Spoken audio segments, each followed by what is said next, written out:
Once again, Christian greetings to all our valued listeners and viewers throughout the whole world. More particularly to all Shepherd's Rod believers, and most especially to our beloved brothers and sisters in the United States of America. Special greetings to our brethren in Colorado, to our brethren in Georgia, in Fiji Island, Mexico, Spain, in Africa, to the United Kingdom, and also to our brethren in Australia. And to the rest of the 144,000 living saints scattered abroad, greetings. May the good Lord bless you, brothers and sisters.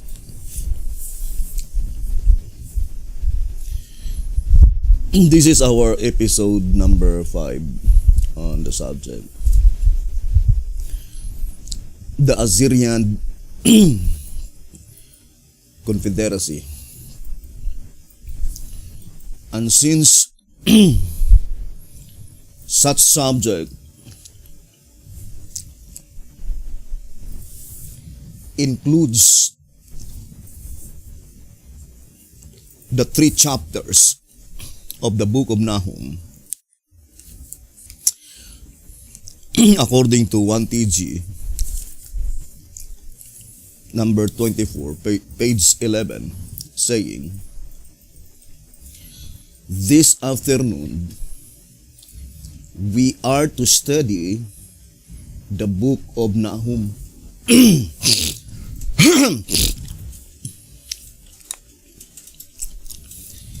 The burden of this entire book, 3 chapters in all, is concerning 2 separate people. So that is very plain.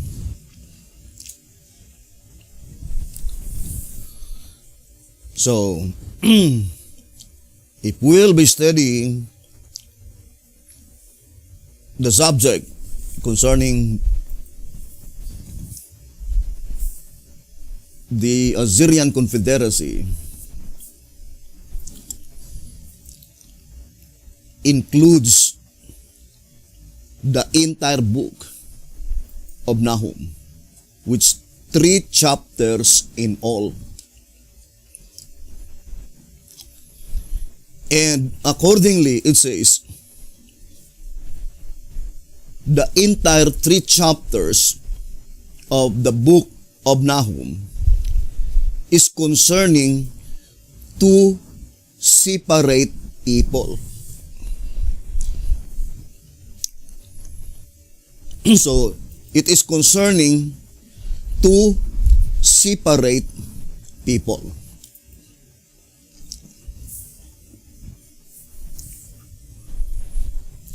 Now,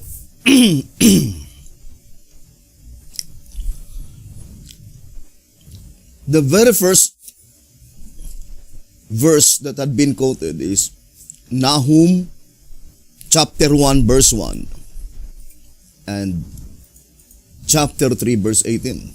It says, the burden of Nineveh, the book of the vision of Nahum the Elkoshite, thy shepherds slumber, O king of Assyria. Thy nobles shall dwell in the dust. Thy people is scattered upon the mountains, and no man gathereth them.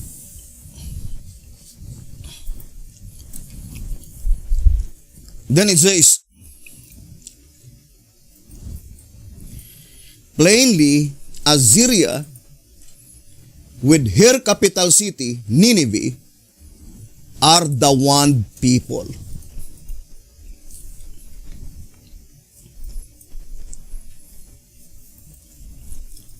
Now, who are they? The nobles mentioned here,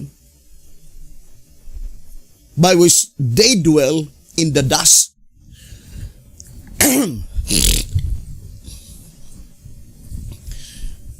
And who are they? The people mentioned here, which is scattered upon the mountains. And no man gathereth them.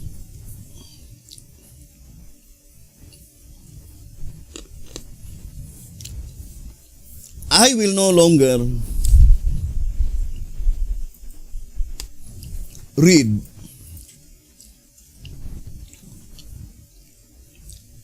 statements to prove that mountains in the Bible, as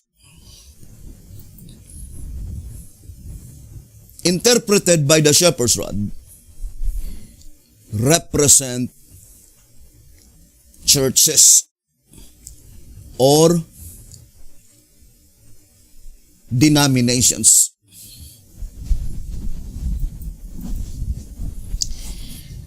And the illustration saying, thy nobles shall dwell in the dust, figuratively speaking, they were in a very low standard.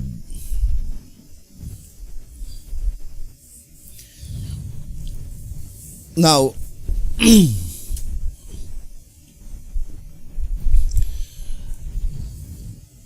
let us connect track number 14.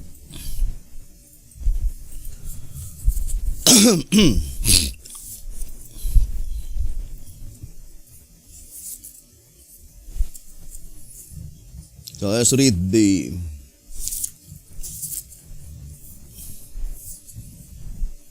statement.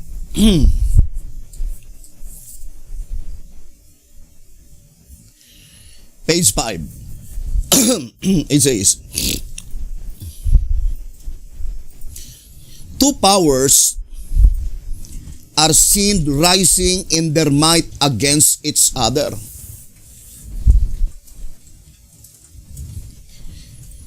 Indeed, the all-consuming concern of Nahum's entire book, so that is concerning Nahum entire book, the same in 1 TG 24:11. But 3 short chapters in all. So 3 short chapters in all centers in the preparation for this conflict, the conflict itself, and the titles of the powers involved.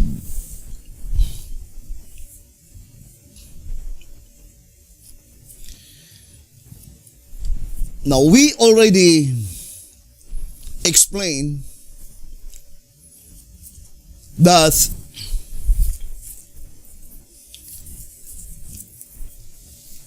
there must be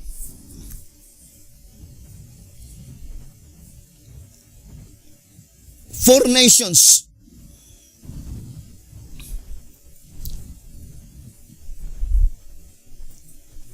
to typify Judah, Israel, Syria, and Assyria.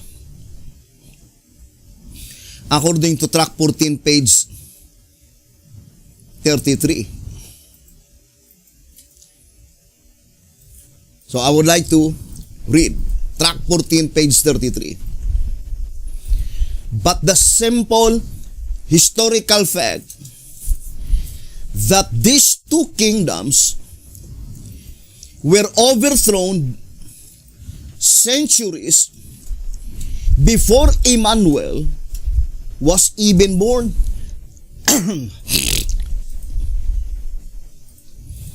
Brings a time discrepancy which can be reconciled only by the conclusion that all four nations,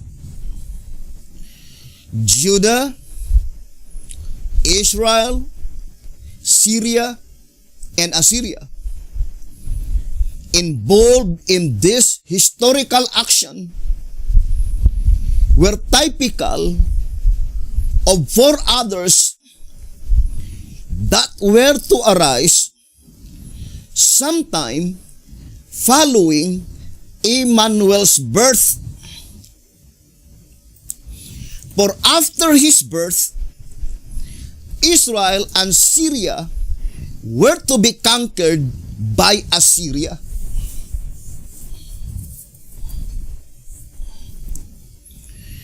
And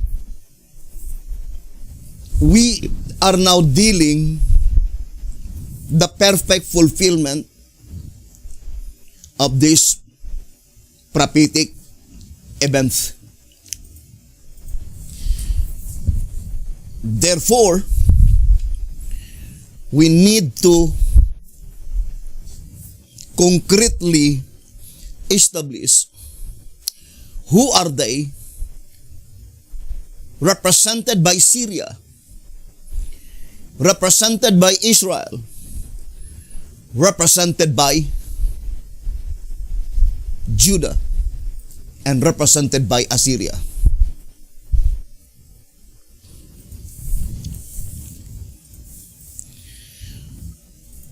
But we already explained in such historical events that Israel were also divided.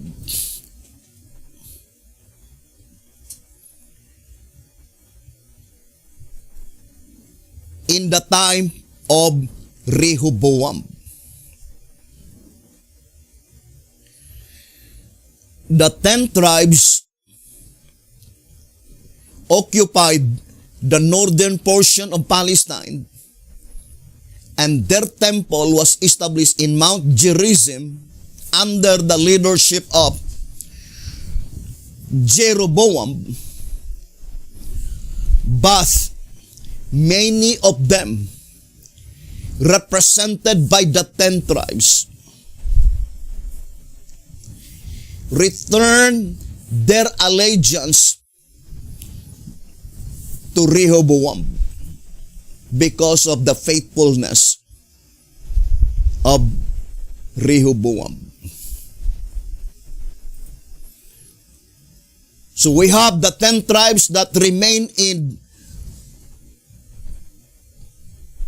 the northern portion, and we have the 10 tribes that returned to Jerusalem. And they were the people by which, accordingly, in the time of Hezekiah, they participated with such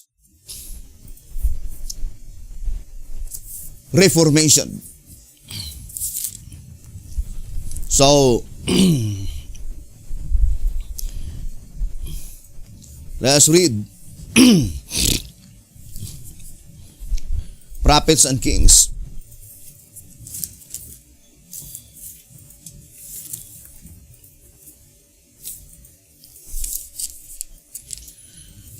It says 335. The good beginning made at the time of the purification of the temple was followed by a broader movement in which Israel as well as Judah participated. So the 10 tribes mentioned there, or the 10 tribes mentioned in this reading, they are those who returned to Jerusalem in the first 3 years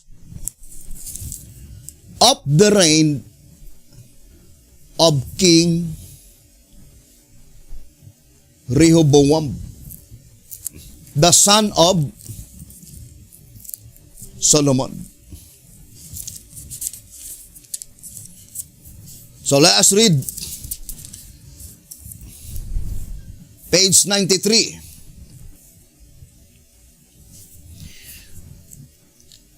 It says, "But the secret of Judah's prosperity during the first years of Rehoboam's reign lay not in these measures. It was the recognition of God as the supreme ruler that placed the tribes of Judah and Benjamin on vantage ground. To their number were added many God-fearing men from the northern tribes, out of all the tribes of Israel." And we know the word all included the 10 tribes, all of them. The representation is complete. The records reads, "Such as set their hearts to seek the Lord God of Israel came to Jerusalem to sacrifice unto the Lord God of their fathers. So they strengthened the kingdom of Judah and made Rehoboam, the son of Solomon, strong. 3 years. For 3 years they walked in the way of David and Solomon." Verse 16 and 17. "But the 2 tribes as well, in the days of King Ahaz, was divided. Majority of them followed King Ahaz and then submitted themselves to the king of Assyria, Tiglath-Pileser." Now let us read Prophets and Kings 329. "Well would it have been for the kingdom of Judah had Ahaz received this message as from heaven. But choosing to lean on the arm of flesh, he sought to help from the heathen. In desperation, he sent word to Tiglath-Pileser, king of Assyria, 'I am thy servant and thy son. Come up and save me out of the hand of the king of Syria and out of the hand of the king of Israel, which rise up against me.'"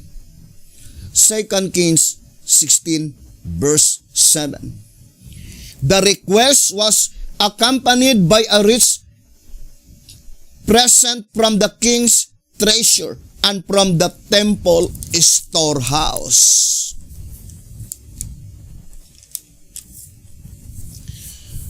So,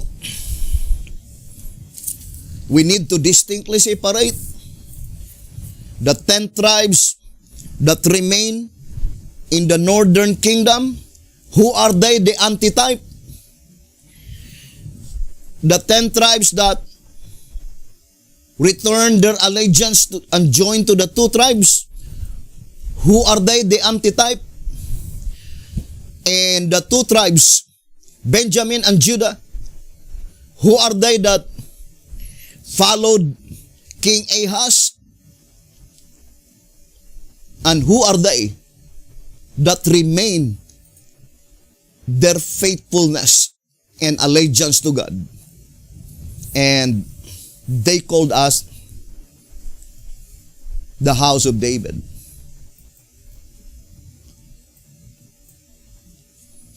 So those things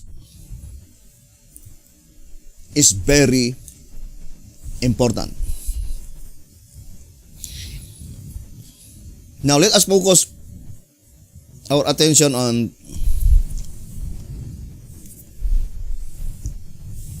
Assyria.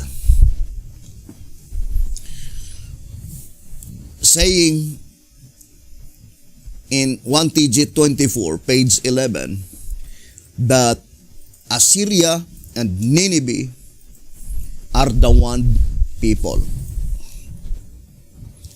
Now, let us read again track number 14.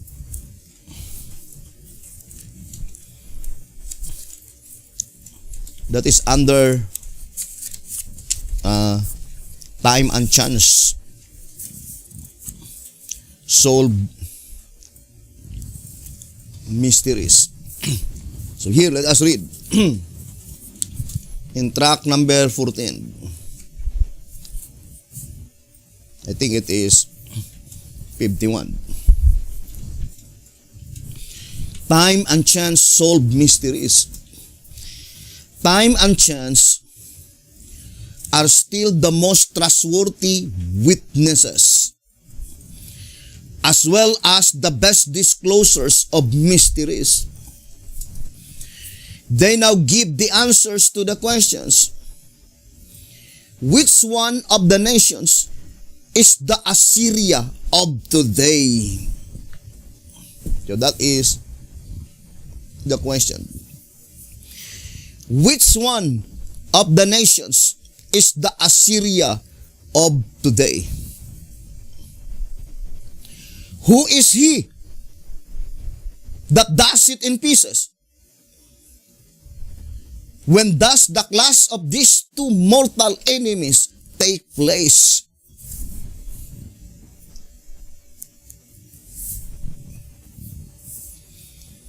And as I've said, there's really a remarkable number of years from the time this reading material was written in 1943, this year 2020, there are already 77 years to complete number, to number 7.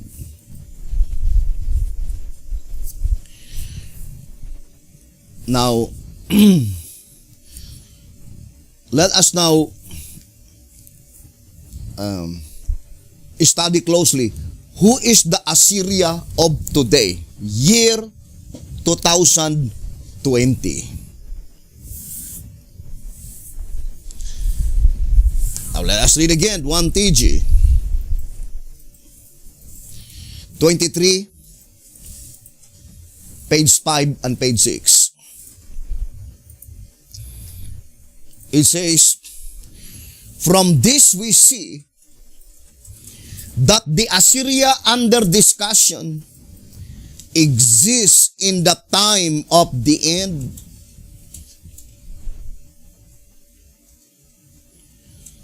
So it says here that the Assyria under discussion exists in the time of the end. But what the time of the end mentioned here? The time in which the great and dreadful day of the Lord takes place.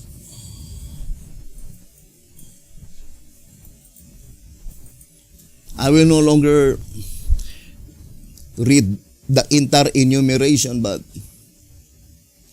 all these things, the 7 enumeration points out unmistakably to the United States of America. The English-speaking people. 1TG 23, page 5 and 6. Only United States of America, by which the entire 50 states, all of them are English-speaking people.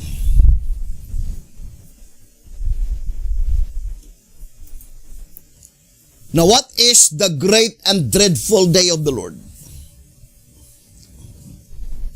Now, let us read track number 4.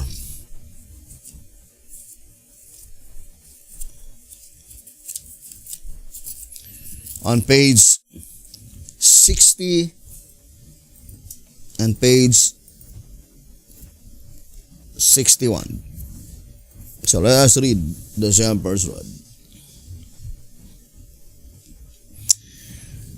In an effort to save our brethren from the imminent vengeance of God, the great and dreadful day of the Lord.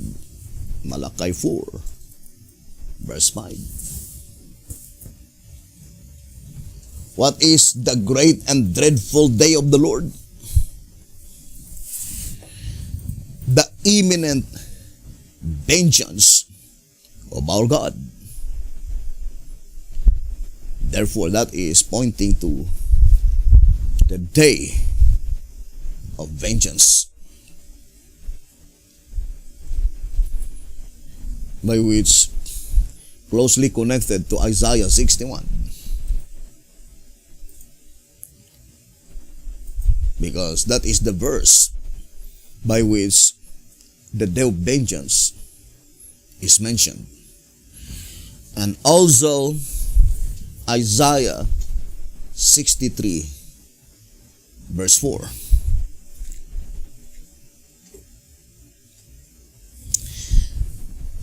Now, I would like to read first 1 SR 100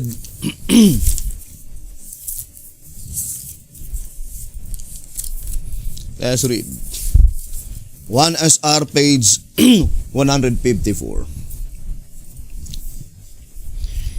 The day of vengeance in Isaiah 61 verse 2 follows the year. The year of what? The year of my redeem. The same in Isaiah 63 verse 4. So the day of vengeance in Isaiah 61 verse 2 follows the year. The day may be prophetic, which in that case would mean a literal year. Thus, it would mean a year in its case.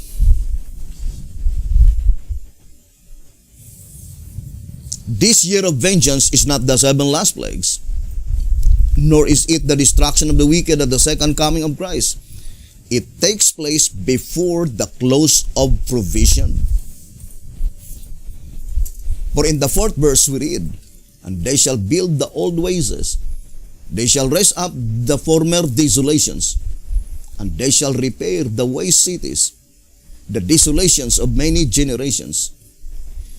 The meaning of this verse is to restore the truth of God, which has been trodden down underfoot for many generations. The 144,000, the true Israel of God, are the builders.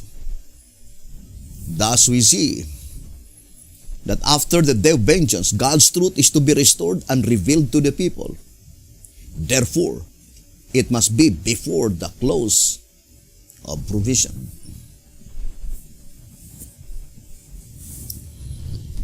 So the day of vengeance follows the year of my redeemed.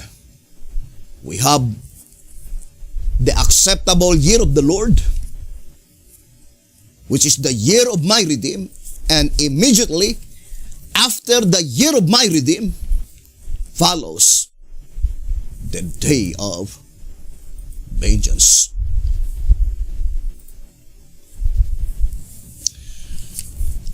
Now,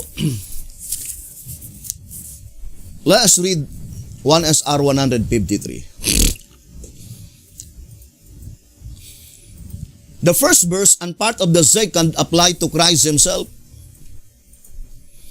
At the beginning of his ministry, that is very plain. It says, the first verse and part of the second apply to Christ Himself at the beginning of His ministry.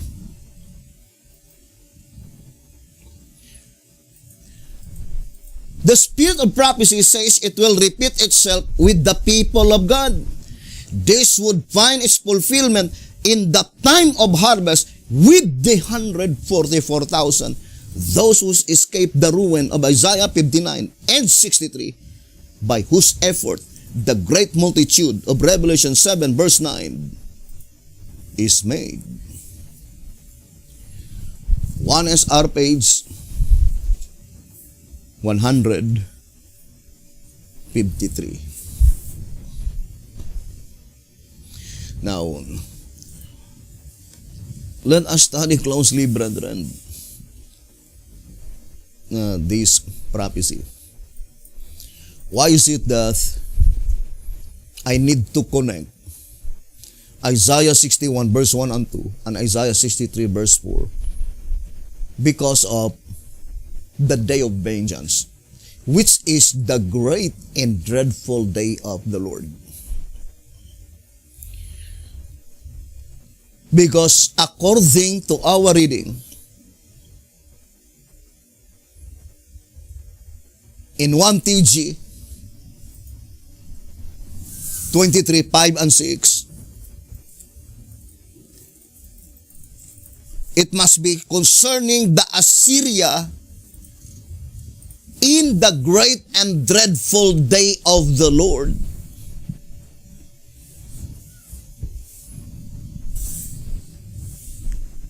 So, to establish firmly the great and dreadful day of the Lord is to concretely establish also the subject concerning Assyria.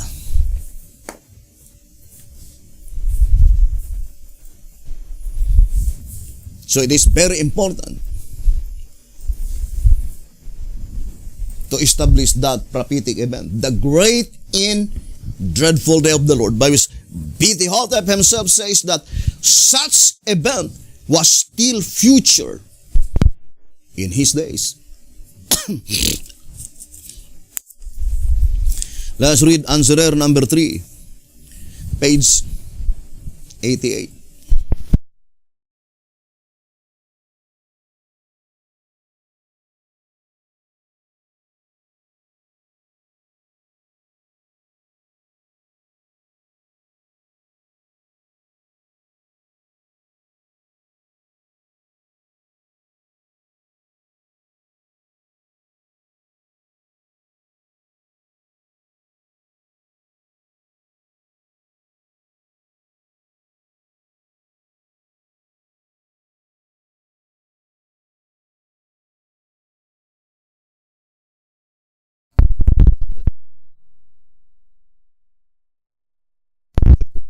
Great and dreadful day of the Lord is still ahead in their days. And the statement to the people who will be living at that time, for sure, they are the people by which God designs them to be translated to heaven, no longer to taste death. You and I, if we will be faithful. Now, I would like to read tract number 9, page 29.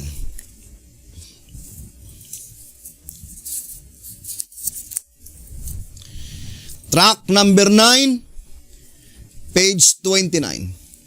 It says, God is jealous, declares the prophet Nahum in his vision of the time of the end.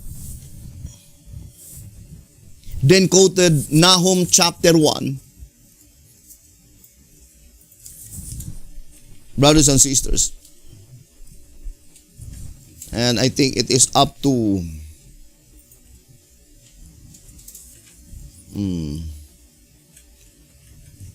but let us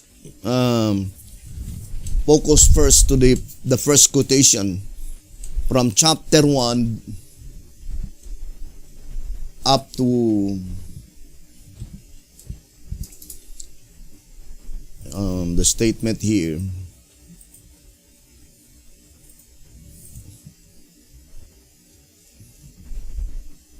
On verse 6 and verse 7 and to verse 9. So B.T. Hotep quoted Nahum chapter 1 from verse 2 to verse 9. Now, let us now read. First of all, B.T. Hotep made it so plain that verse 2 to verse 9, it is the prophecy that will be fulfilled in the time of the end. But more specifically, in 1 TG 23, page 5 and 6, in the great and dreadful day of the Lord, because the time of the end is divided into two divisions. The period of the time in the judgment that pertains to the dead, and the time of the end in the period of time in the judgment that pertains to the living. And that is the great and dreadful day of the Lord, mentioned in 1 TG 23 on pages 5 and 6.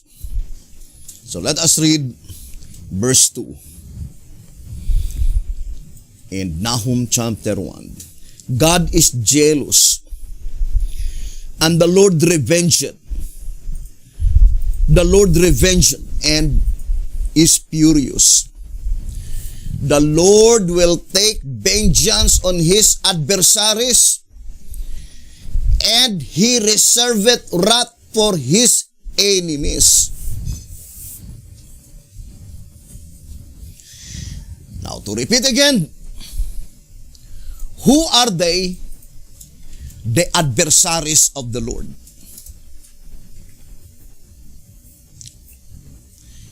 Because the shepherds had made it so plain that the Lord will take vengeance on his adversaries. Now, let us read tract number 6.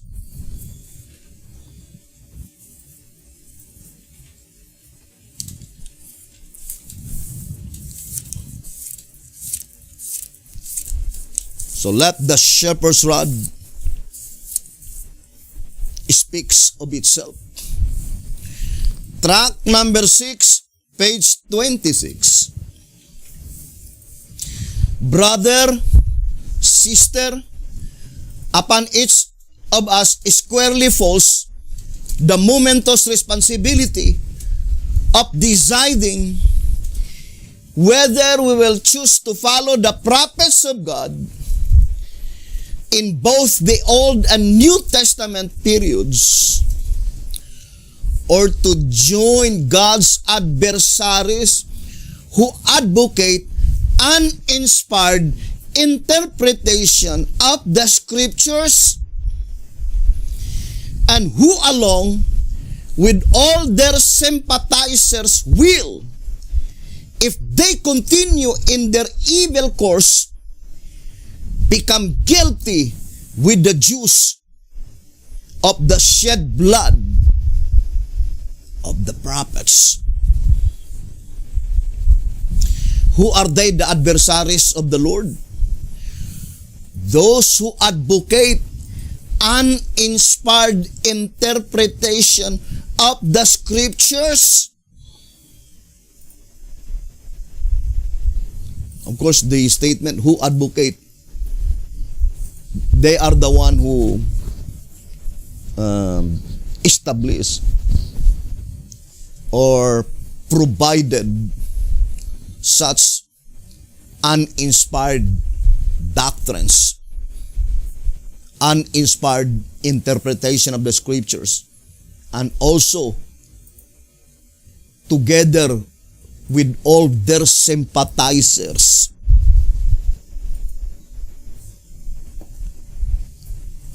Sympathizers, brothers and sisters. And to all the honest and faithful Bible students, brethren, it is high time now to be very watchful on our steps. Here in 2TG 46,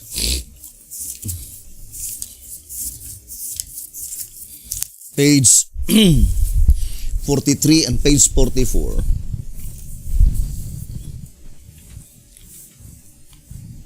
it says here, the only ones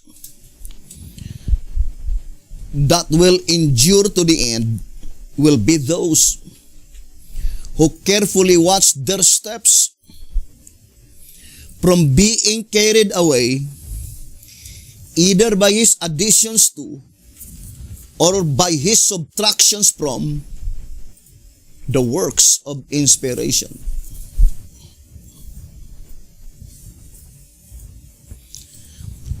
Now, brothers and sisters, one of the prominent acts by which our names will be blotted out in the Lamb's Book of Life is by engaging private interpretation.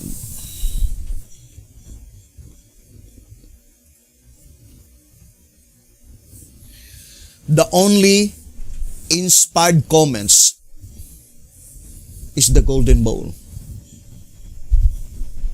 Now, I would like to read this reading in track number 6.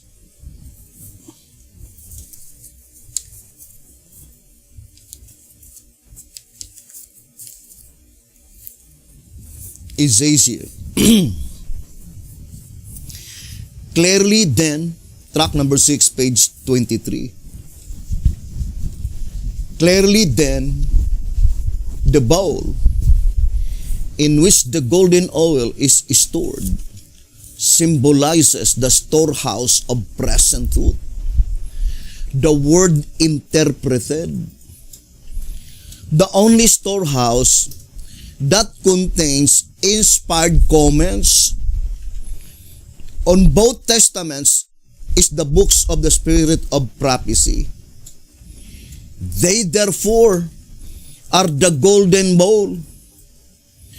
The symbolism definitely points out that from them, the ministers must get the light producing truth with which to supply the church so that it may brightly shine in this dark world, drawing to the light all men who hate the darkness.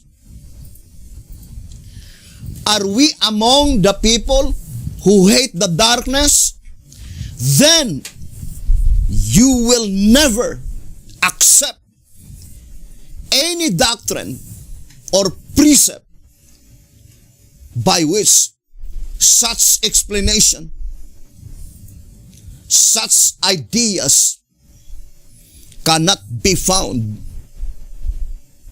in the writings represented by the two pipes, Ellen G. White and B.T. Hodder.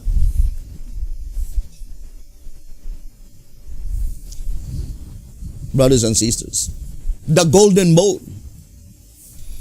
It says, the two pipes through which the oil is carried into the bowl can represent only the channels, prophets,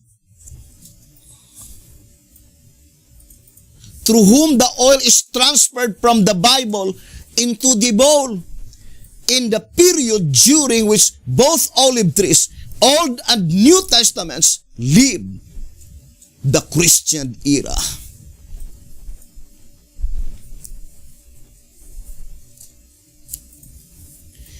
Well,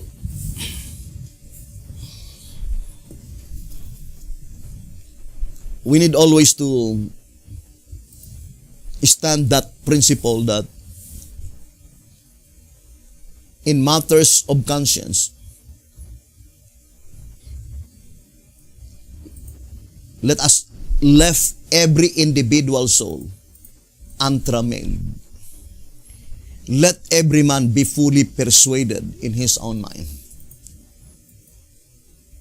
according to the desire of ages. Quoting Romans 14, verse 5. And also B.T. Hotep quoted that verse in the Old Symbolic Code.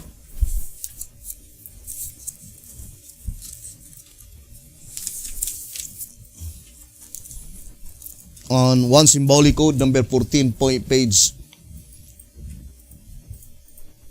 No, you can quote the entire paragraph.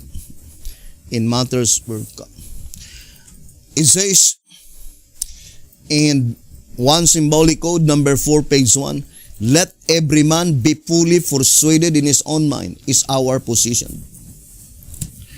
Romans 14, verse 5. For example, I am fully persuaded, me with myself, that the two pipes represent only Sister White and B.T. Hotep. And the golden bowl is pointing to the writings of Sister White and B.T. Hotep.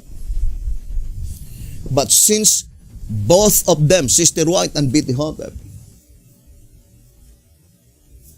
recommends the writings of Alonzo Jones and Wagoner, as well as the writings of William Miller, both of them, Sister White and B.T. Hotep. Therefore, we need also those writings because it was recommended by the two prophets.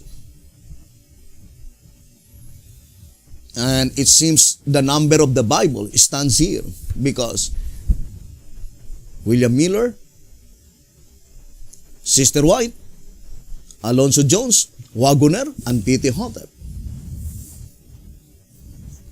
Number 5 is the number of the Bible. But there are some Davidian who believe that there are still another writings besides the writings of B.T. Hotep. Well, that is their own prerogative.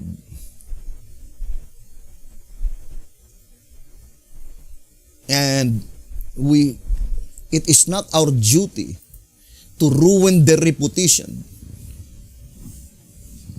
Brothers and sisters, I can only express my belief. I will establish firmly and concretely that the two pipes represent only Sister White and B.T. Hotep. And if you are not persuaded with such explanation and according to you,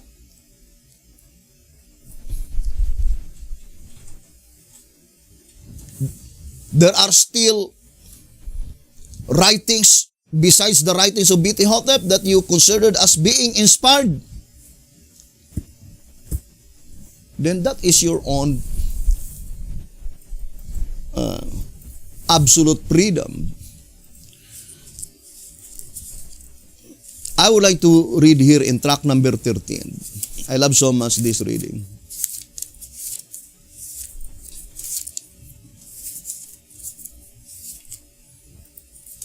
It says here, track number 13, page 28 and 29. Remember that everyone has the right to believe as he will, and that he must give an account of himself to the Lord only, not to you. Grant to all the freedom of religion that you would have them grant to you. And though a Christian will never sacrifice principle, yet he will ever be as courteous to those who disagree with him as to those who agree. All things whatsoever ye would do that men should do to you, do ye even so to them. Do you even so to them?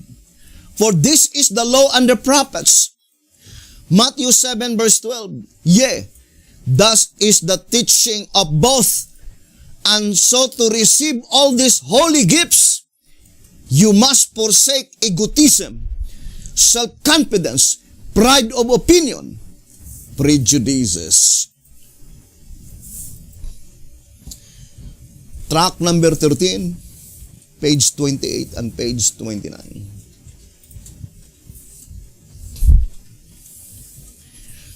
Now, let us go back to our subject, brothers and sisters. We focus first our attention to ascertain clearly who are they, the adversaries of the Lord. Recorded in Nahum chapter 1 verse 2, because they are the very ones by which the Lord will take vengeance against those adversaries of the Lord. And according to track number 6, page 26, the adversaries of the Lord, they are those who advocate uninspired interpretation of the scriptures, and also those who sympathize with them. And since we already read in track number 6, page 23 and 24, the only inspired comments, the authoritative interpretation, is the golden bowl produced by the two pipes, which none other than Sister White and B.T. Hawthorne. And that's what it means. In 2SR page 289.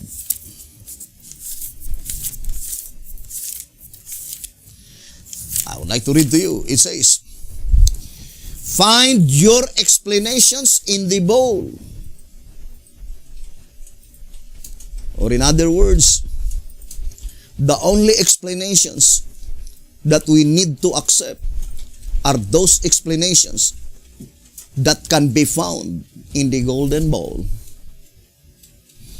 And you will have no trouble in knowing the truth or of avoiding the ever-ready trap of deception. Thus, the difficulty in knowing the difference between truth and error is eliminated. So there will be no more difficulty in knowing the difference between truth and error. It is immediately eliminated if you hate darkness. What is darkness? Messages, ideas that cannot be found written in the golden bowl.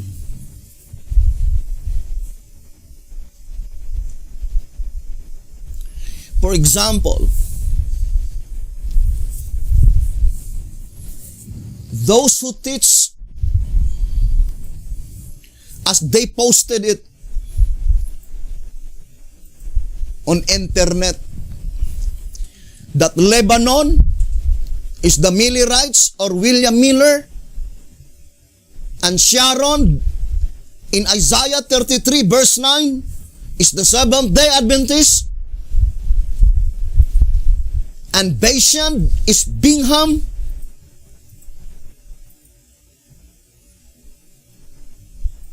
Such allegations, such statements cannot be found in the Golden Bowl.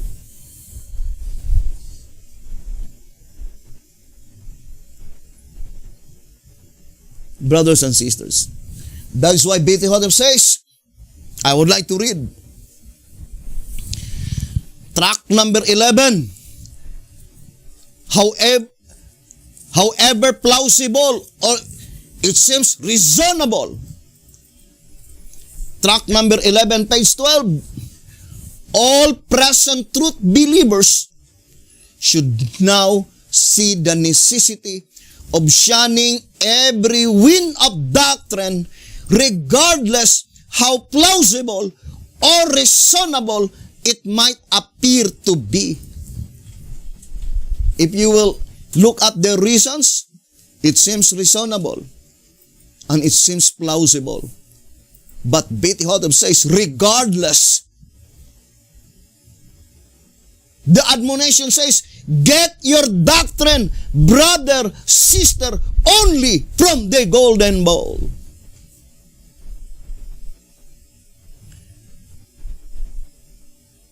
And be not like the waves of the sea, driven with the wind, and thus be not carried about by the many winds of doctrine that are blowing wildly from every direction to cause you to lose your way to the everlasting kingdom.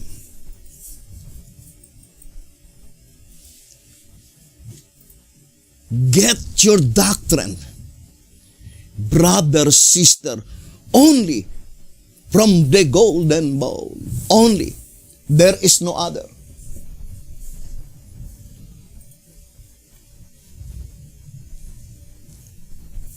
We are truth lovers. But the word of truth is the word it is written. And if that ideas, if that doctrine cannot be found in the written records of the Spirit Prophecy and the Shepherd's Rod publications, it cannot be the truth. It says in volume 6, page 19, the word of truth, it is written, is the gospel we are to preach. Volume 6, page 19.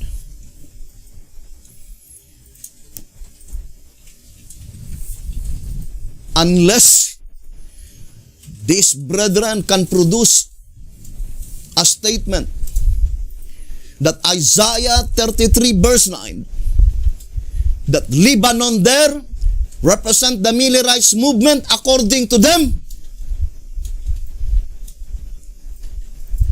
and then Sharon represent the Seventh-day Adventist Church, and Bashan represent Bingham, unless such ideas can be concretely established, whether in the writings of Sister White and B.T. Hotep, it cannot be the truth. It is uninspired interpretations. And they are the adversaries of the Lord. Those who advocated uninspired interpretation of the scriptures.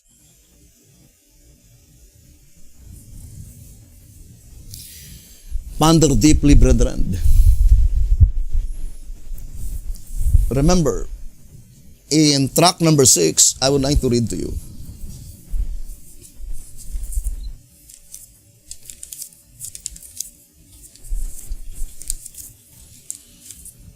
Track number 6.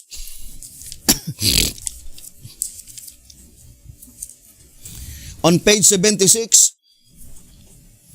For if one's interpretation of the scriptures is not supported by every sentence of Holy Writ, it is a fallacious interpretation, a blind conclusion without Bible foundation. You see what the shepherd's rod teaches? Every explanation, every sentence, be it sure that such statement is written in the Holy Writ or inspired records. How much more if it is already one paragraph by which the entire paragraph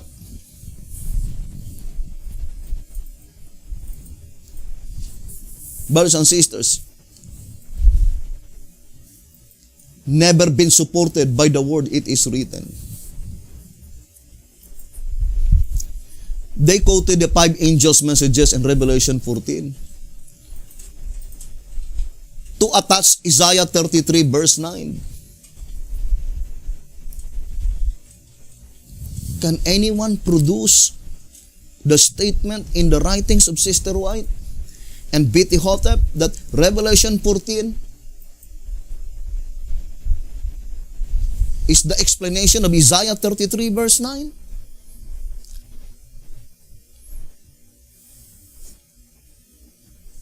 We are following the footsteps of the Jewish people. The scriptures had been misapplied.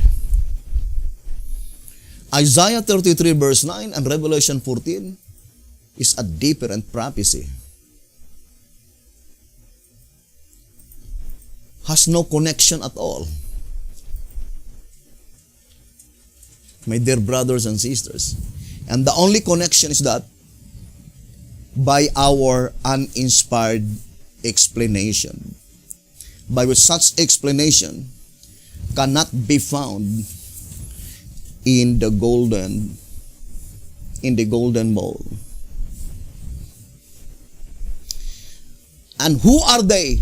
The enemies. Because Nahum chapter 1 verse 2, the vengeance of our God, He will take revenge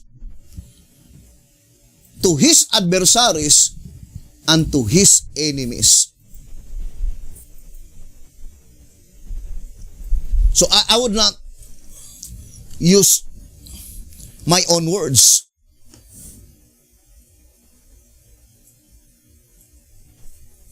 When the statement adversaries, so I need to read in the shepherd's rod the word adversaries. Track number 6, page 26.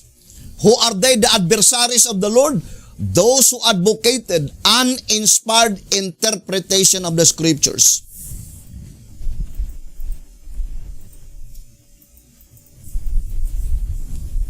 And how we could ascertain clearly that such interpretation are uninspired?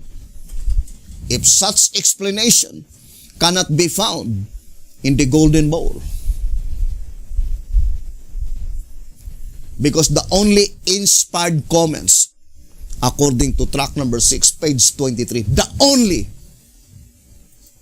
inspired comments is found in the golden bowl. How about the enemies?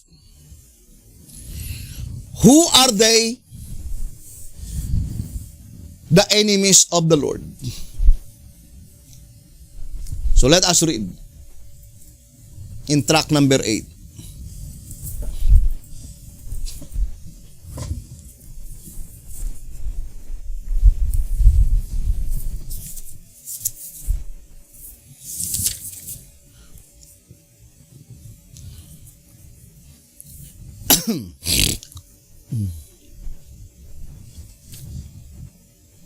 Although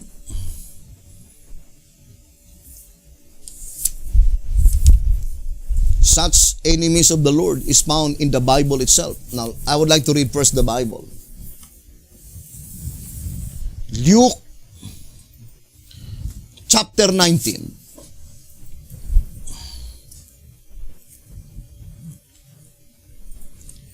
Luke chapter 19. It says,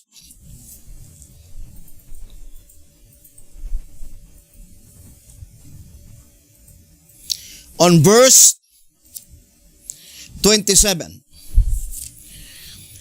but those mine enemies, which would not that I should reign over them, bring hither and slay them before me. Luke 19 verse 27. Who are they, the enemies of the Lord? They are those who refuse to submit themselves to the one appointed by God to reign in His stead.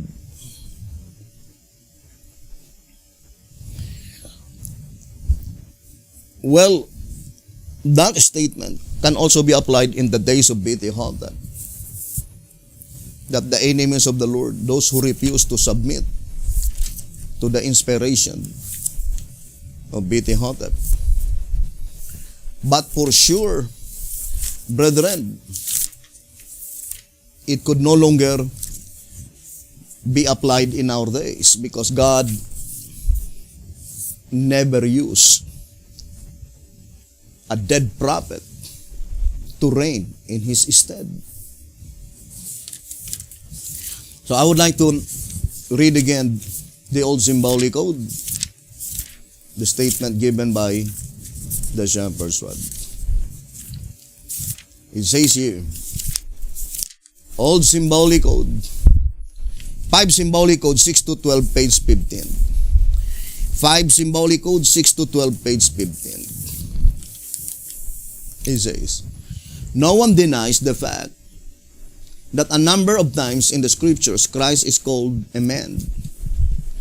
But you surely will not try to make me believe that the man in Luke 19:14 is Christ Himself. I care not how spiritually blind you may be. You can still see the literal part of the scripture. That at the time those citizens sent the message, Christ was in heaven. And the man whom they did not want to reign over them was on earth. And that this happened before Christ returned. And for symbolic code 10 to 12, page 7.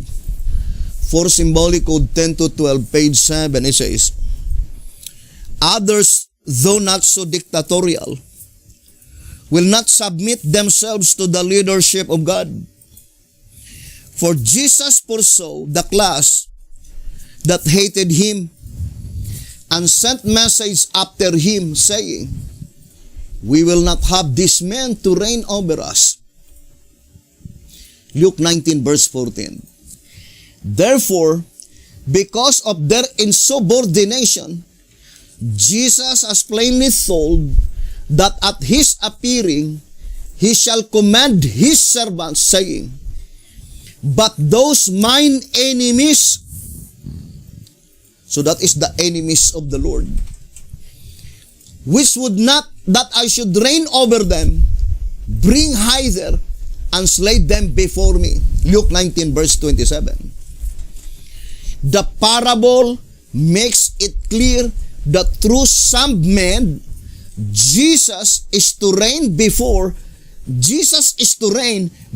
His appearing, and that those who refuse to submit themselves to the one whom Jesus has chosen to represent Him shall lose out eternally. I think that statement is very plain. lose out eternally. Now, I would like to read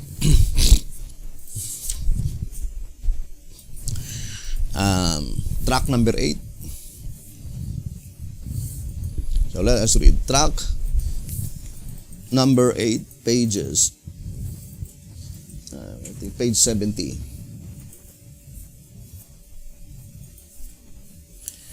So track number 8, page 70. So let's read this statement. It says, observe that in the message which they sent after him, his servants did not say, we will not have you to reign over us, but rather we will not have this man to reign over us. What they objected to was Christ reigning over them through someone else. So what they objected to was Christ reigning over them through someone else. Clearly then, before he is coronated and prior to his return to reckon with his servants, he appoints a man to reign over them in his stead. Whereupon they say to him, by their attitude and stand toward his message, we will not have this man to reign over us. Although this man, as we now see, is the antitypical David, the simple means the visible king. Track number 8, page 70. Now the statement can be easily understood that this antitypical David, the simple means, chosen by God to represent him, chosen by God to reign in his stead. That is prior to the time when God commanded his servants to slay his enemies before him. Why is it that these people are called by God as his enemies? Because they refuse to submit themselves to the one chosen by God. So whoever that man chosen by God, those who refuse to submit themselves to that man, God regarded them as his enemies. And Jesus will come. And then, that is the time by which that predicted event to slay his enemies will be executed. Now, I would like to read track number 6. Pages 55 and page 56. Track number 6, page 55 and page 56. The scriptures make clear that while in the sanctuary, so while Jesus Christ was still in the heavenly sanctuary, Christ receives the kingdom. After the thrones are cast down, and after the investigative judgment is completed before his second coming, that this is so is further evidence by the parable of Luke 19 verse 15, which states that Christ receives the kingdom and that afterwards he comes to slay his enemies.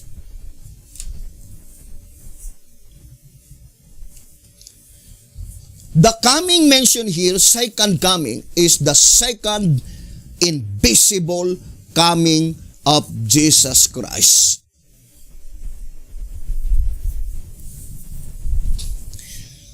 Although that is not our subject, because our subject is concerning Nahum. Just to elaborate, who are they? The adversaries of the Lord and the enemies of God. Who are they, the adversaries of the Lord? Tract number 626, those who advocated uninspired interpretation of the scriptures. Who are they? Those people teaching doctrines that cannot be found in the golden bowl. And one of the example that I could give is that Isaiah 33 verse 9. And those people are not afraid to engage in private interpretation. They proudly proclaim that Lebanon is the Millerites, Sharon is the Seventh-day Adventist Church, and Bashan is Bingham, by which such doctrine cannot be found in the golden bowl. How could it be that Lebanon is the Millerites, when B.T. Hotep himself says that Isaiah 34 verse 12, Isaiah 33 verse 9 is still future according to 1 TG 34 page 12. Now let us read. So they were teaching contradictory to the shepherd's rod. If Lebanon here is Millerites, then B.T. Hotep must know it. Because it was already in the past. If Sharon here is the Seventh-day Adventist Church, then B.T. Hotep will declare it. But look at the explanation given by the shepherd's rod. I would like to read to you 1 TG 34 page 12.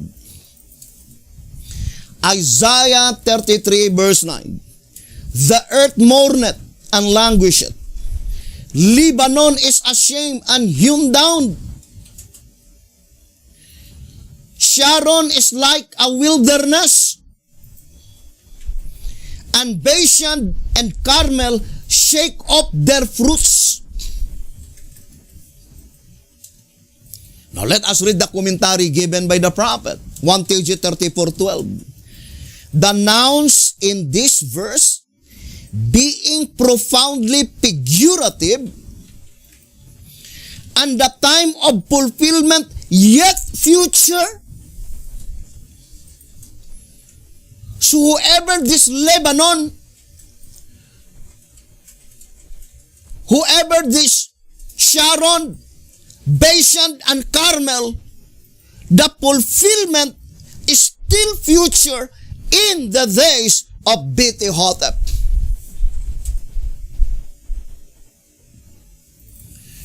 It was written on 1947. How many nouns mentioned here? Let us enumerate one by one. Earth.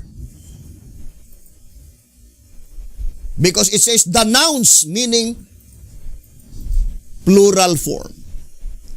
Earth.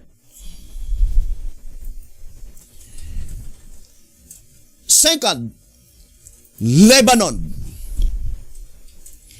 Third, Sharon. Fourth, Bashan. Fifth, Carmel.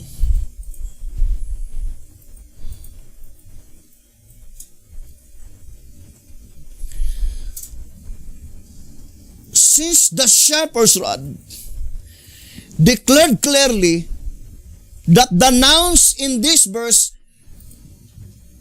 being profoundly figurative. Therefore, the earth mentioned here cannot be literal earth because it says figurative.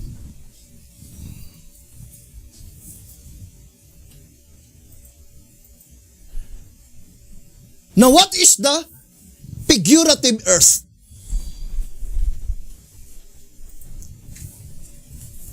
There is none other except the two-horned beast domain.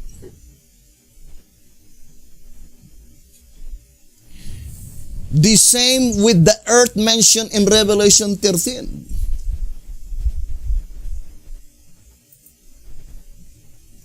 That is very plain in Great Controversy 440. Concerning symbolical earth, that is pointing unmistakably to the United States of America.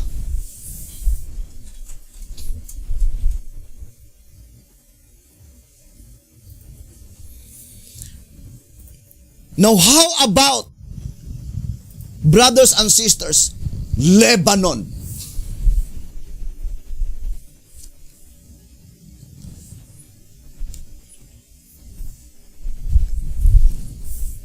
Such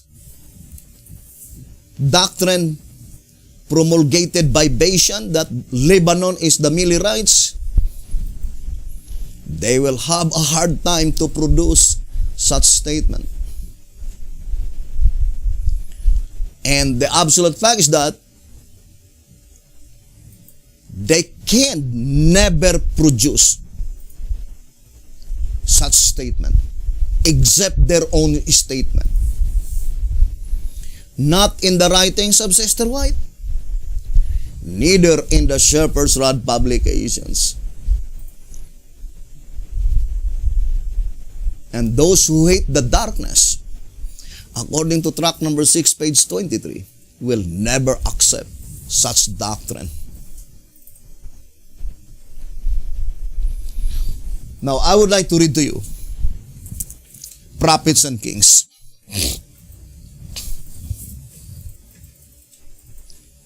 So, let's read Prophets and Kings.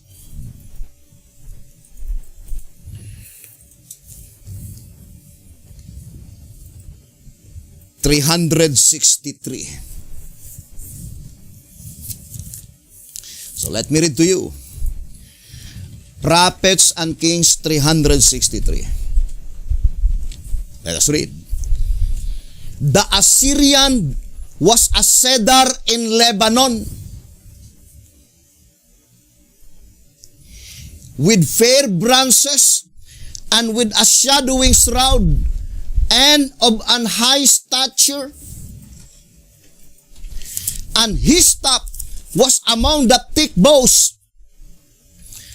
Under his shadow dwelt all great nations. Thus was he fair in his greatness, in the length of his branches, for his root was by great waters. The cedars in the garden of God could not hide him, for fir trees were not like his boughs, and the chestnut trees were not like his branches, nor any tree in the garden of God was like unto him in his beauty. All the trees of Eden that were in the garden of God envied him. Ezekiel 31, verse 3 to 9.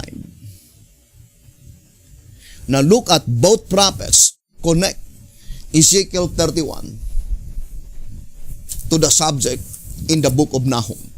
Now let me read to you B.T. Hotep. Tract number 14, pages 8 and 9. So let us read. Nahum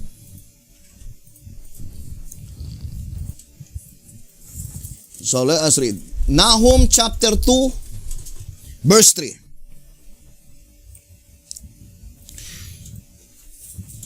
Tract 14, page 8 and 9. The shield of his mighty men is made red. The valiant men are in scarlet. The chariots shall be with flaming torches in the day of his preparation, and the fir trees shall be terribly shaken.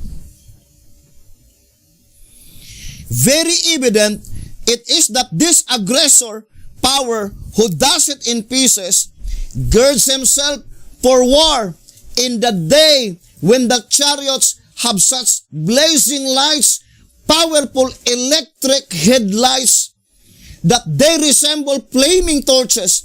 In the day of this phenomenon, the fir trees, the great rulers of earth, Ezekiel 31, verse 1 to 14, shall be terribly shaken.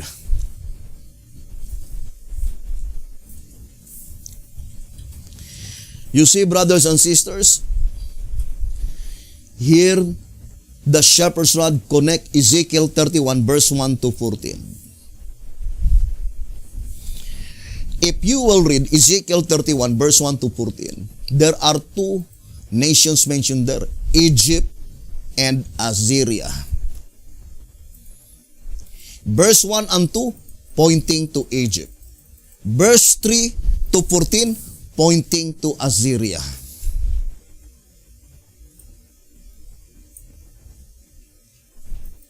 Now, ponder deeply, brethren. Here in Prophets and Kings, the cedars in Lebanon represent Assyria. Where is that statement saying? Represent the Millie rights movement. Brothers and sisters,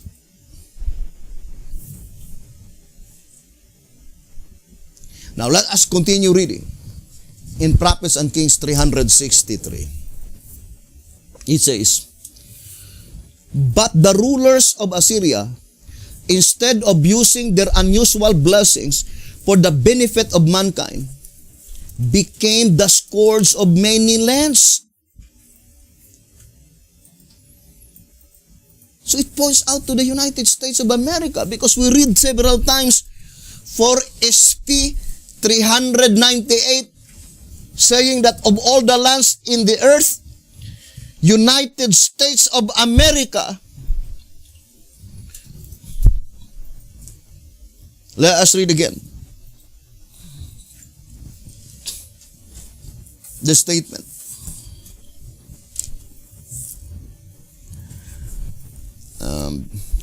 For SP 398, the greatest and most favored nation upon the earth is the United States.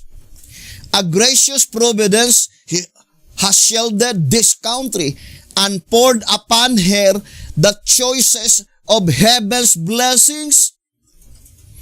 Here the persecuted and oppressed have found refuge. Here the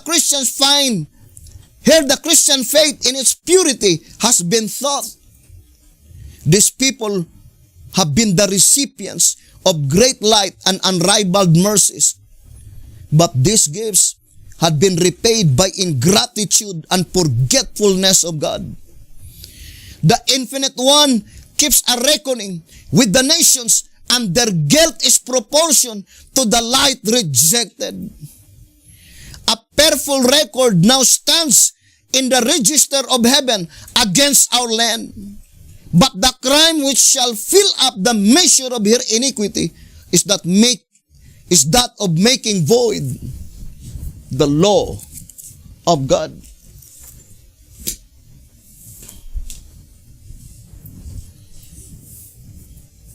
You see, brothers and sisters, that is United States of America, represented by Assyria. And let us continue reading here in Prophets and Kings, page 363. But the rulers of Assyria, instead of using their unusual blessings for the benefit of mankind, became the scourge of many lands. Merciless, with no thought of God or their fellow men, they pursued the fixed policy of causing all nations to acknowledge the supremacy of the gods of Nineveh, when they exalted above the Most High. God has sent Jonah to them with a message of warning, and for a season, they humbled themselves before the Lord of hosts and sought forgiveness. But soon they turned again to idol worship and to the conquest of the world. The prophet Nahum, in his arraignment of the evildoers in Nineveh, exclaimed,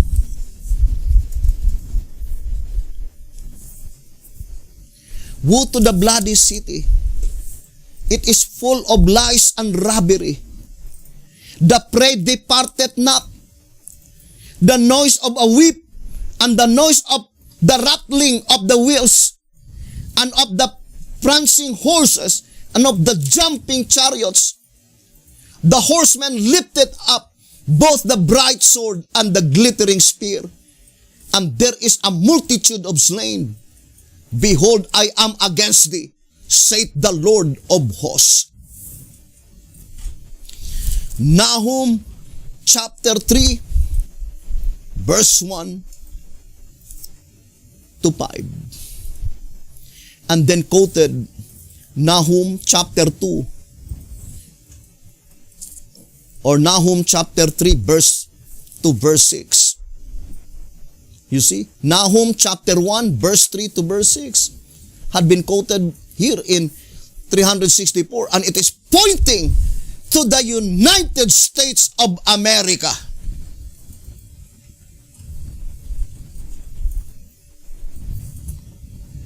Brothers and sisters, and it says, I would like to read, and 364, it was thus that Nineveh, the rejoicing city that dwelt carelessly, that said in her heart, I am and there is none beside me, become a desolation, empty and void and waste. The dwelling of the lions and the feeding place of the young lions, where the lion, even the old lion, walked, and the lions dwelt, and none made them afraid. Zephaniah 2 verse 15, Nahum 2 verse 10 and verse 11. Now let us connect the statement in the shepherd's rod.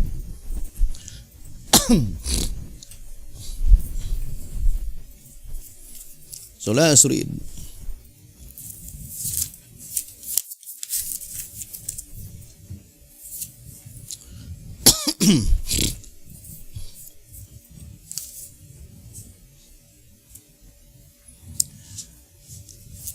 Page 45 and page 46 in track number 14. So track number 14, pages 45 and page 46. It says, the power which destroys the wicked and delivers the righteous. Nahum chapter 1, verses 1 to 9. And I remember one of the Davidian brethren, when I quoted Nahum 1 verse 4, then he immediately responded and says, that verse never been commented by B.T. Hotep. And it only shows ignorance in the Shepherd's Rod publications. Now, I would like to read here, track 14, page 45. The burden of Nineveh, the book of the vision of Nahum the Elkoshite. God is jealous, and the Lord revengeth. The Lord revengeth and is furious, for his enemies have destroyed his vineyard. Who are they, the enemies of the Lord? Those who advocate uninspired interpretation of the scriptures. And that is the reason why the Davidian have been scattered, divided into different groups. because of that private interpretation. Now, what is the vineyard? Of course, it must be modern vineyard, not ancient vineyard.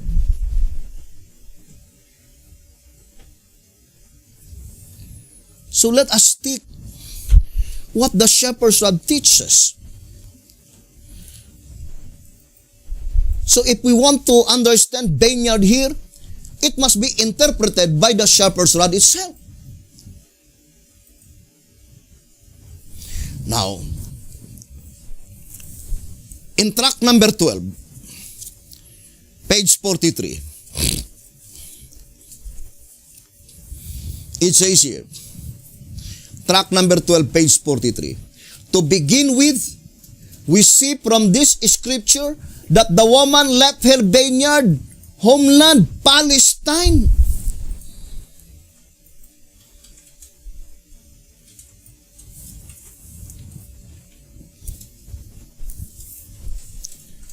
What is vineyard? Palestine. But since we are talking about, brothers and sisters, modern Assyria, then we need to study also modern vineyard. Not ancient vineyard. It's very illogical. The shepherd's rod made it so plain. Vineyard is Palestine. Now let us read 1 SR.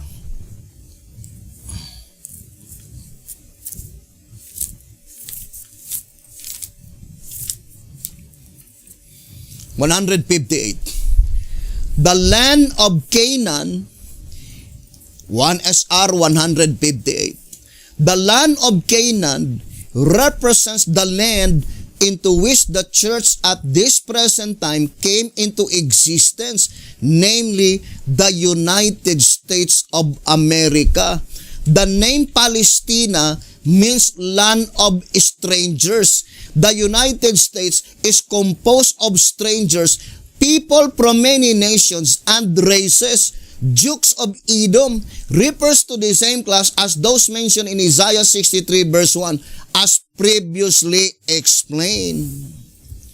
The name Moab means progeny or forefathers. No, the shepherd's rod is very plain.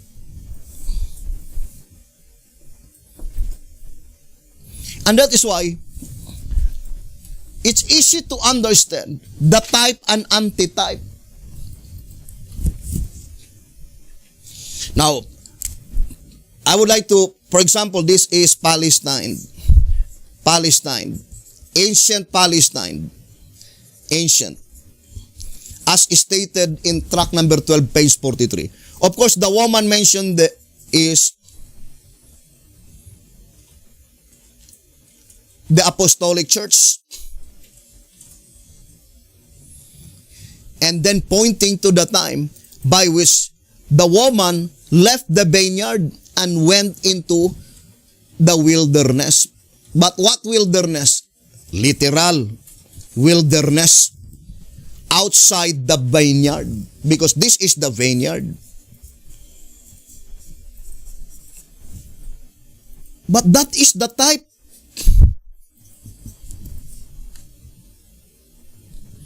Of course, the antitype must be symbolical.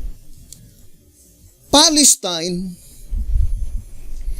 represent United States of America,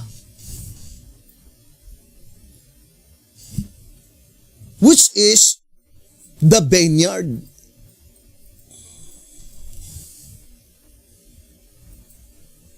For example, the two movements, Millerites and Seventh-day Adventist Church.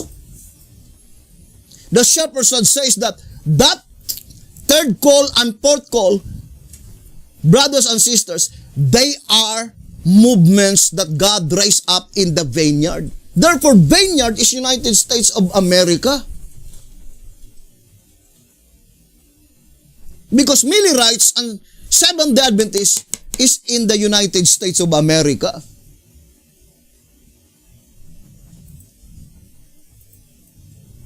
So there must be two women, brothers and sisters. The woman in the vineyard, that is the Seventh-day Adventist Church, and the woman in the wilderness. And that is the 11th hour church.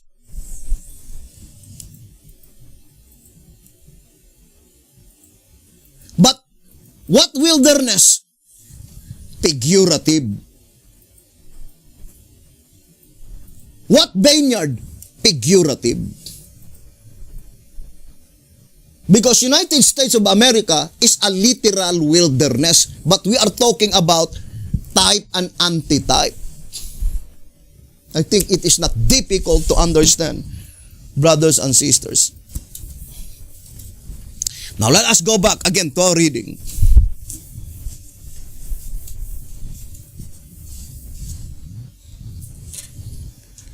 In track number 14. Page 45 and page 46. It says, God is jealous, and the Lord revengeth. The Lord revengeth, and is furious. Why? For his enemies have destroyed his vineyard. We know that that is figurative speech. How they destroyed God's vineyard. By advocating uninspired interpretation of the scriptures. The Lord will take vengeance on his adversaries, and he reserveth wrath for his enemies.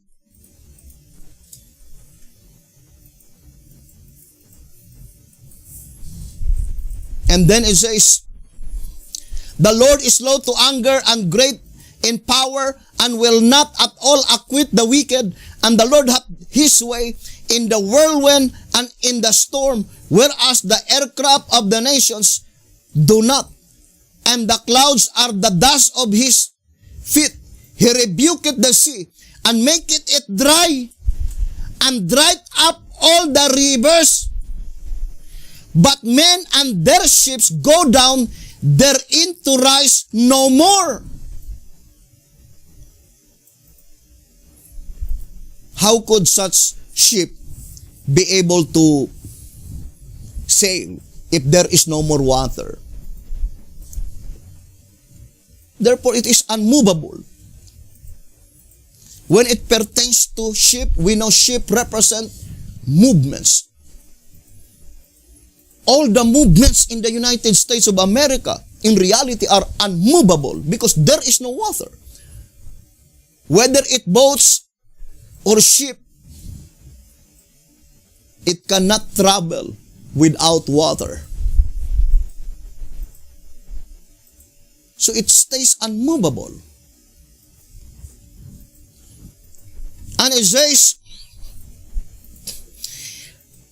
Bashan languisheth, and Carmel and the flower of Lebanon languisheth. Therefore, whatever this Bashan and Carmel and the flower of Lebanon, all of them are found in the vineyard.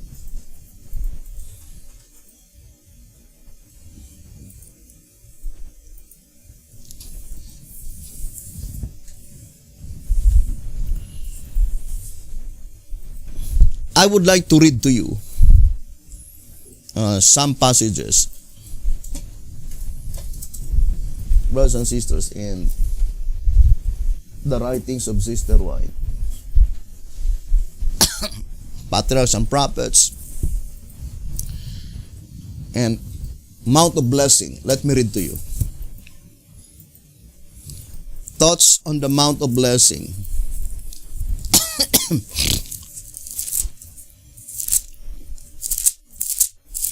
On page 56. Thoughts from the Mount of Blessing. Page 56. Is here. Across the sea, Mount of Blessing, page 56, the whole paragraph. Across the sea, from the place where they were assembled, was the country of Bashan.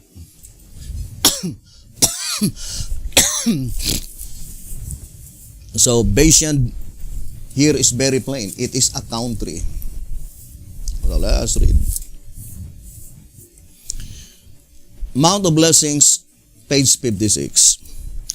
Across the sea, from the place where they were assembled was the country of Bashan, a lonely region whose wild gorges and wooded hills had long been a favorite lurking ground for criminals of all descriptions. Now, I would like to read. What is Bashan? That is the place by which favorite lurking ground for criminals of all descriptions. Reports of robbery and murder committed there were pressed in the minds of the people, and many were zealous in denouncing these evildoers. Although Jesus Christ reprimanded them. But what I'm trying to explain, let us go back to the historical event. Bashan is a country. And anciently, this country is a favorite lurking ground for criminals of all descriptions. According to the spirit of prophecy, that is not my own words. Lurking ground, favorite lurking ground for all criminals in all descriptions. Now let me read to you. Patriarchs and Prophets. So let us read. Patriarchs and Prophets.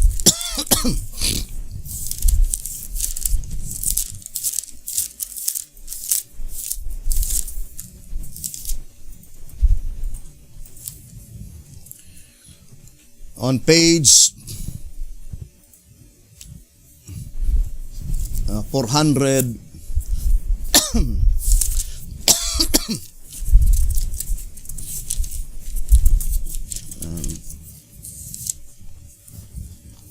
Let me see.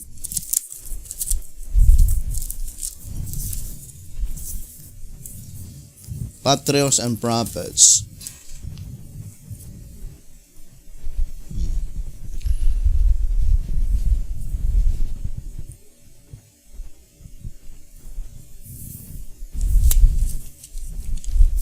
Where is that? 400.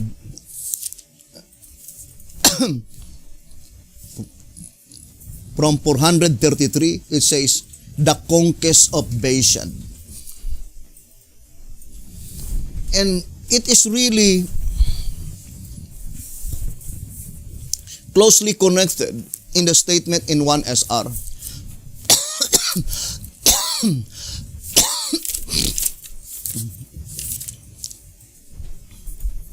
1 SR 243, it says, and it was grossly misinterpreted by many Davidian brethren.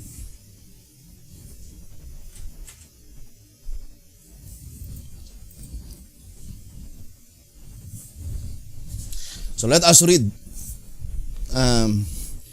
the statement. Again note, the men of wisdom shall see thy name. The wisdom mentioned is not that which the world can give, but a heavenly one. Do I version read as follows, and salvation, meaning wisdom, shall be to them that fear, see thy name. Hear, O ye tribes. The same thought is brought over in the 7th chapter, verse 14. Feed thy people with thy rod, the flock of thine heritage, which dwell solitary in the wood, in the midst of Carmel. Let them feed in Bashan and Gilead as in the days of old. Feed thy people with thy rod. The verb feed is to be understood as spiritual food. And that food, meaning truth, is found in the rod. Therefore, we again have the command to give out the book.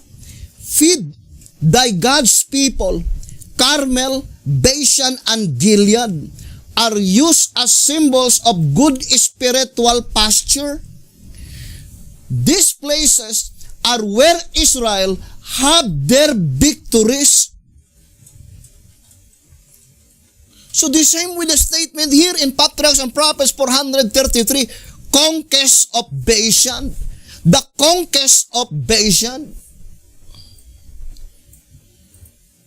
So the three places mentioned in Micah 7 verse 14 is the places by which Israel had their victories, meaning the Israelites were not living in these three places. Not until that they conquered Bashan, they conquered Carmel, Bashan, and Gilead. Now, let us enumerate one by one. It says, Mount Carmel is where Elijah had his experience with the backslidden Israel in the days of Ahab. Because the word victories, brothers and sisters, that it means conquer. And that is the statement here in Patriarchs and Prophets 433. The conquest of Bashan. And it says,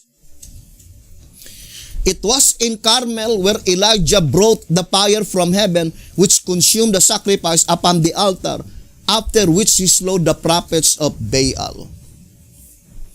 Now, it's easy to understand that the man was commanded by God to feed God's people in Carmel, in Bashan, and in Gilead cannot be found in Carmel, Bashan, and Gilead. Or in other words, grammatically, the divine command. For example, there is a divine command saying, feed my people. So, let us distinctly separate the divine command given to that man to feed whom that he is to feed, God's people. Where we could find God's people? In Carmel, Bashan, and Gilead. It is grossly misinterpreted,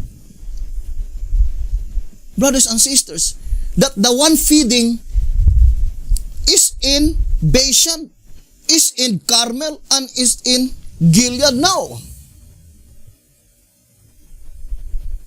The one located in Carmel, in Bashan, and in Gilead are the people to be fed, given to such men to feed them. Meaning, there must be God's people in Carmel. There must be God's people in Bashan. There must be God's people in Gilead, and they must be fed. That is the statement. Brothers and sisters, but it was grossly misinterpreted, teaching that God's headquarters must be in Bashan. God's headquarters must, and also others says, in Gilead. I would like to read to you this statement that here in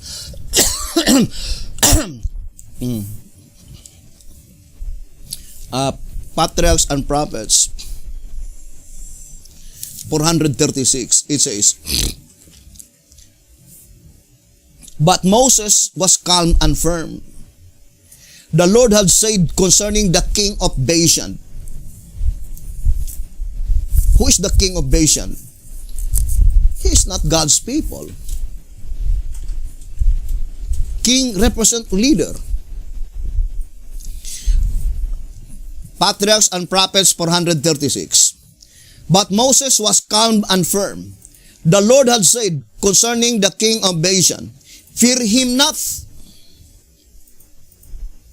for I will deliver him and all his people and his land into thy hand, and thou shalt do unto him as thou didst unto Sihon, king of the Amorites, which dwelt at Heshbon. And then in the other paragraph it says,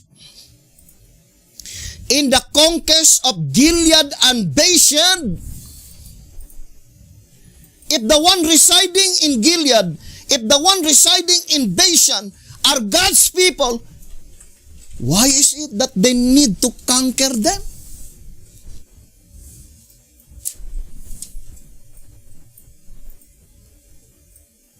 But in our study, it's easy to understand.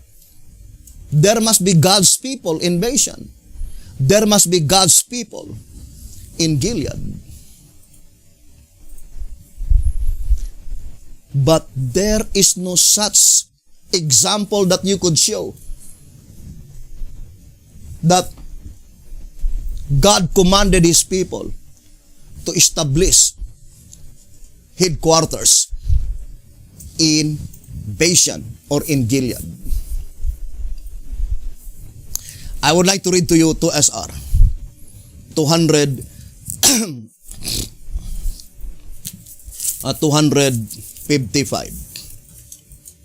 It says, as there is no type for that which is false, 2 SR 255. And this is the only positive truth that, according to the shepherd's rod, positive proofs and clear explanation of divine providences. It says,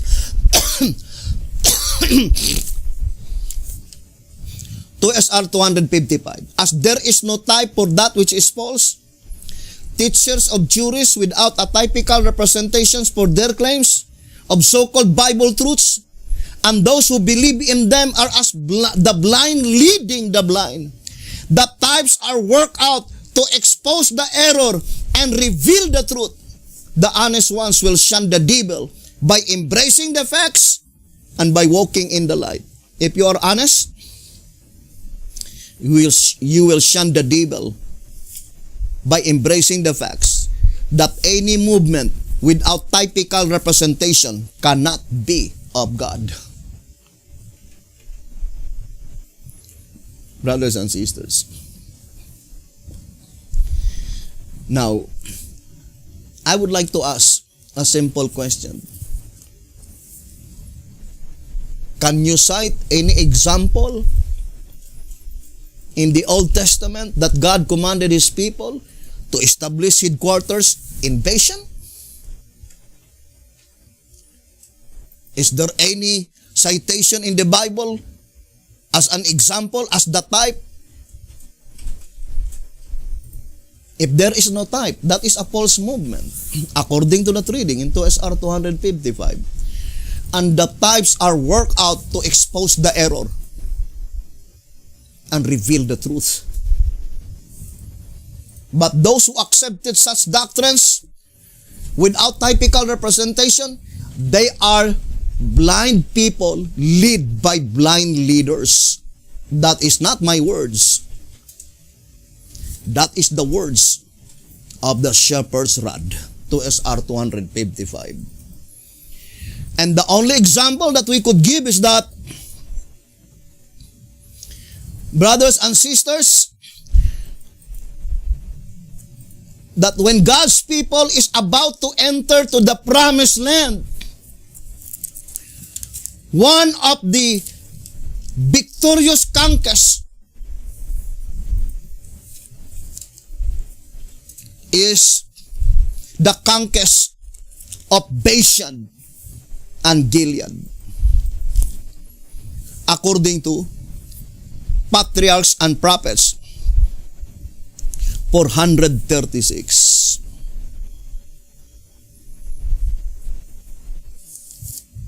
That is very plain, brothers and sisters.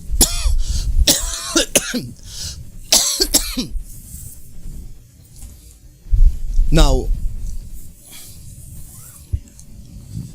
if you will read Micah chapter 7, it is divided into 3 divisions of time. And the verses that always quoted by our brethren, more particularly to Bashan advocators, verse 14 and 15, that is the last and the third period in Micah chapter 7. And they cannot explain what is the first period, what is the second period. Thus, verse 14 and 15 commenced in 1961. So where is the first period and the second period? I would like to read 1 TG.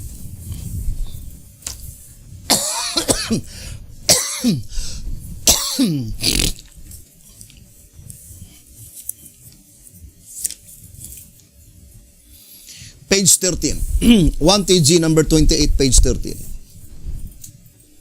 This afternoon, we are to study the 7th chapter of Micah. This chapter brings to our attention 3 divisions of time. How many divisions of time? 3. In which 3 different conditions obtain on the earth.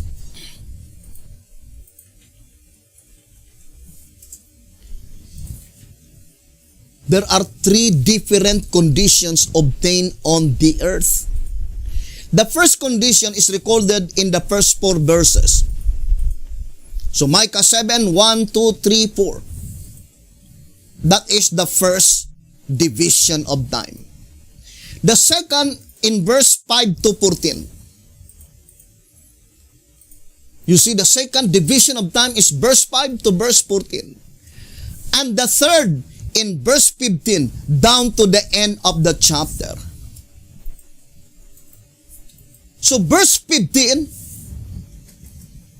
brothers and sisters, down to the last verse is the third division of time. So we need to establish the 3 divisions of time in consecutive order.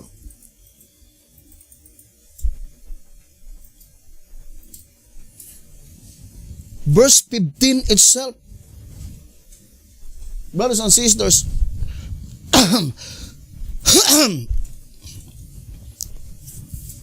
Micah 7 verse 15, the commencement of the third division, it says, according to the days of thy coming out of the land of Egypt, which I will show unto him marvelous things.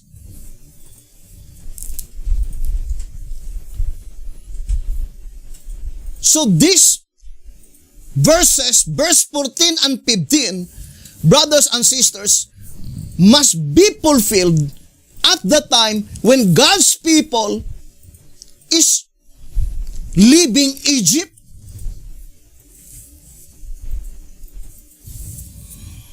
Now, I would like to read 2 SR 275.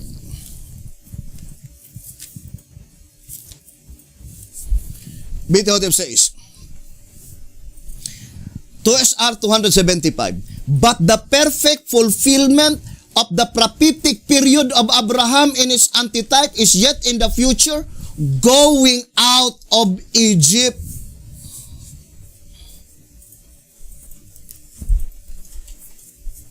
And what is the specific place by which ancient Israel abandoned Egypt? Goshen.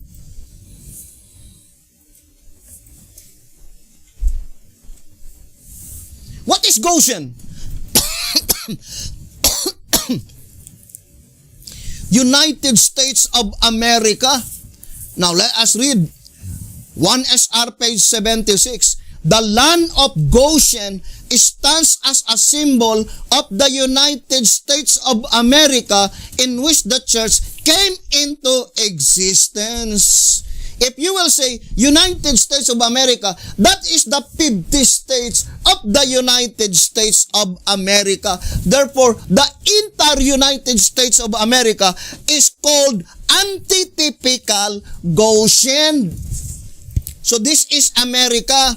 So this is called antitypical Goshen. And Micah 7 verse 14 and 15, brothers and sisters, must be fulfilled at the time when God's people go out of Egypt.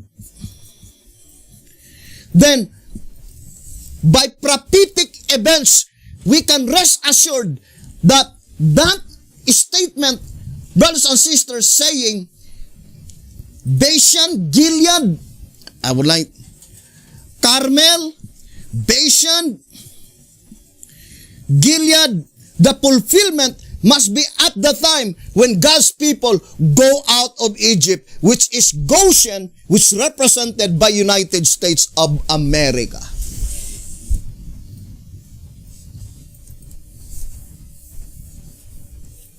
So let us distinctly separate Micah 7, 14 and 15 and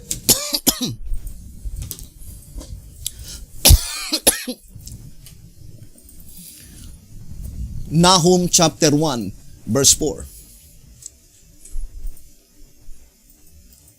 So, figuratively, the conquest of Bashan, the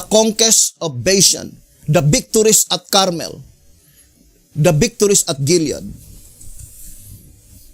figuratively pointing to the time when God's people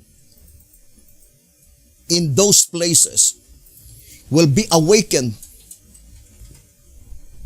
with such absolute fact that there is no more water. There is no more water in Assyria. All the sea dried. All the rivers dried.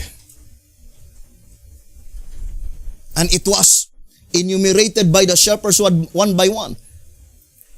In track 1445, the ship could no longer be able to travel. Why? Because there is no more water. How could a ship or a boat travel without water? Meaning, unmovable. And languished, meaning about to die. All the living things cannot survive without water. Whether human being, animals, or plants. So the illustration is perfect. And according to 1 SR 123, water represent new truth, the spirit of life, present truth, indicating there was no more present truth in the United States of America. The only they have are the books. The same with the Jewish people. The only they have are the books of the Bible. But they did not understand what is written in the Bible. They crucified the Messiah. So that is the only thing. All the books originated from ancient Israel, the Bible, the ancient vineyard, typifying the modern vineyard. All the books of the spirit prophecy originated in United States of America. But the understanding was not given unto them.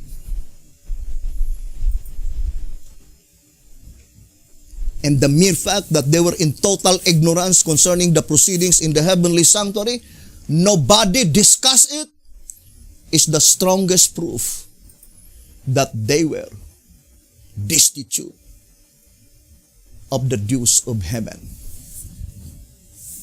No more present truth. So, brothers and sisters, we will continue this subject, and I do fully believe that the first verse in Micah 7 verse 1 is an indication of the prophecy that the righteous, the people of God, will be awakened. That there is no more. It says, verse 1, "Who is me? For I am as when they have gathered the summer fruits."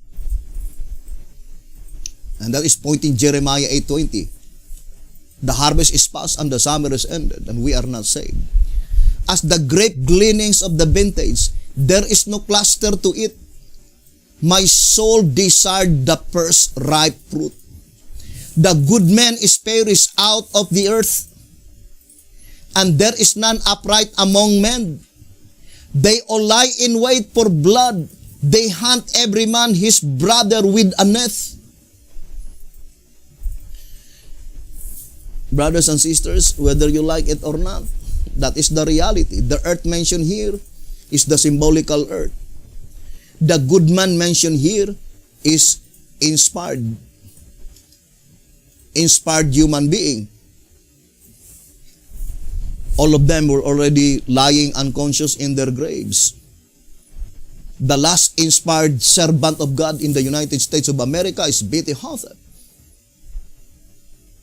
And there was no more prophecy ever recorded in the Bible and in the writings of Sister White and B.T. Hotep that God would raise up a divinely inspired servant in the United States of America after B.T. Hotep died. We will prove to you on our next episode. Thank you very much for listening and viewing this program. May the good Lord bless you and have a beautiful, wonderful evening.